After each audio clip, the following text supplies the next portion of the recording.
Walk through all of that, have an operating agreement up front that's in writing, right? That's another thing is I don't recommend, no matter how close you are to somebody, an operating agreement and having things spelled out in writing protects the relationship. You're listening to Flip Empire, the show committed to helping real estate entrepreneurs who want to build their empire without sacrificing their life. Your success and freedom starts now with your host, Alex Pardo. I can deal with challenges. I can deal with fires, provided you're not the arsonist, but I can't deal with you coming to me with a problem and expecting me to solve it for you.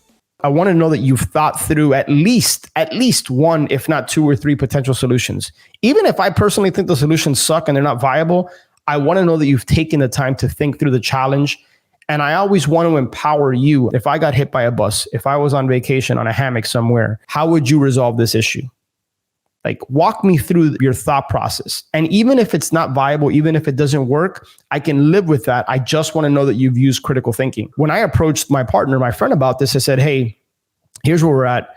Here's the challenge. Here are some potential solutions. One of which, by the way, is potentially pulling the plug on this thing. Let's discuss pros and cons. Let's discuss, does this take us further away from where we're trying to get to? Does it potentially bring us closer to? So I wanted to share that with you because that's kind of the thought process. I think if anything, in summary here, the takeaway is be willing to have potentially awkward conversations with business partners before you get involved in something. Ideally, have an operating agreement, right? If you're going to have an LLC, et cetera, have an operating agreement that spells out everything. Like, if you get divorced, God forbid, if one of you passes away, if one of you is not holding up your end of the bargain, if one of you decides, hey, I no longer want to be involved in this, like, walk through all of that, have an operating agreement up front that's in writing, right? That's another thing is I don't recommend, no matter how close you are to somebody, an operating agreement and having things spelled out in writing protects the relationship.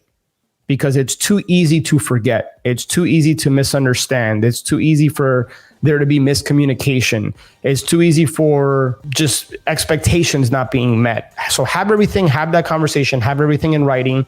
And then lastly, as a takeaway, try to follow that it's got to be a heck yes rule and account for the downside, right? You do your best to limit the risk and account for the downside. Hey, if this goes south, what then? What's the alternate plan?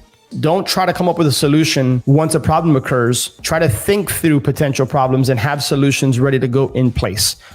One last thing before you go, if you have been listening to the show for a while and or you have been getting value from the show, I would be 100% honored if you would share this show with a friend or maybe share it with somebody that you think could benefit from this. It's my mission, it's my cause, it's my purpose through Flip Empire to impact and touch people's lives, to help people and in their businesses. So it would be an honor if you would be willing to share this episode. And one last thing, make sure that you're subscribed so that you get notified every Monday and Thursday when shows get released. I look forward to connecting with you on the next one. Until then, have a great day.